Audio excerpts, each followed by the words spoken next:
Ayan, salamat Sir Ian Sebastian sa tanong mo. Sabi niya, Dok, ano po maganda sa digestive ng aso? Panay kamot kasi tapos may butlig-butlig siya. Pag po dog ko, naka SDN 42 na siya. The best dog food in the multiverse. At ayan, gustong gusto niya. Okay, salamat po, no. Salamat sa tiwala sa SDN 42.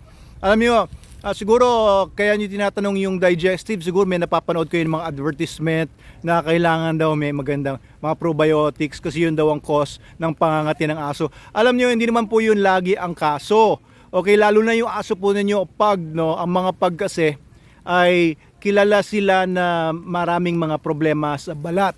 Kasi yung balat nila maraming mga folds, di ba? Tapos maliit lang yung mga balahibo nila. Kaya they are prone to many bacterial infections, fungus, pati na rin mga parasites kagaya ng mga mites. Kaya ang una nyo gawin, no, bago nyo isipan ng kung ano pa man po yan, panligo nyo, Super Dog Soap. Super Dog Soap, ang paborito ko doon yung itim o kaya yung pula, yung original. Maganda po yan. Available po yan sa TikTok shop natin, sa profile ko mismo. Tignan nyo. Meron din tayong Shopee, Lazada, Lazmall, and distributors and dealers nationwide. Okay, yun po muna gamitin ninyo. Super Dog Soap, ipanligo nyo sa aso nyo. Huwag nyo munang banlawan ng 10 minuto. Wala munang banlaw ng 10 minuto para ma-absorb muna ng katawan niya, ng balat niya, yung ingredients. After 10 minutes, tsaka nyo lang banlawan. Okay, ganun po muna yung gawin ninyo.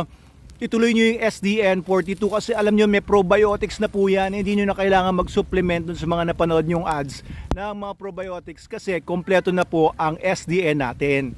Alright, so yung SDN, bukod sa probiotics, meron din siyang prebiotics. Pagkain po yun ng mga good bacteria. Kaya wag na kayong alala pa na nakukulangan ng nutrition yung aso nyo. Kompleto na po yan. Napakaganda po ng ginagawa nyo, Sir Ian Sebastian o I am Sebastian. Sir Sebastian, napakainam ng inyong ginawa na pinapakain nyo yung pag nyo ng SDN 42.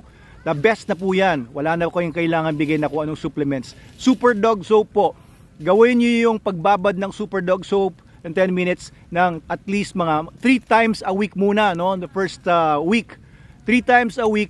And then obserbahan nyo na. Tutubuan yan ng maliliit na balahibo siguro on the first or second week. Kung medyo wala kayong nakikitang difference after 1 week, baka meron na po mga internal problems po yan. Dalhin niyo po sa vet, baka po may mga metabolic disease or hormonal imbalances, etc.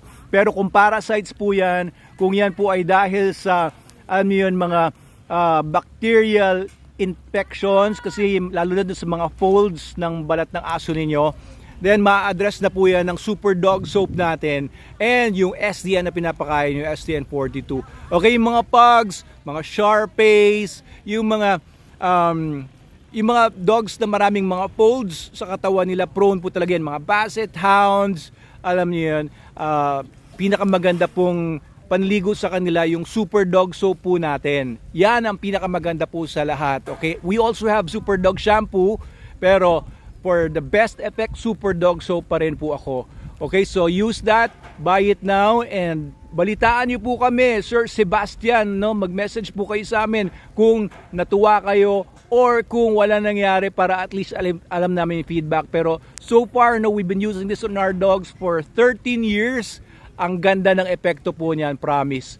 And pati yung SDN niya, no? Siguro dati iba yung dog food ninyo kasi sabi nyo gustong-gusto ng aso niya. Baka bago-bago pa lang sa SDN, maganda rin po yung epekto niyan. Okay, SDN and Super Dog Soap, yung combination niyan, more or less, no, 90-95% sure ako gaganda na yung aso ninyo. Pero kung hindi pa man po, may 5% chance na internal problem na po yan, na hindi na po makukuha ng sabon or good nutrition.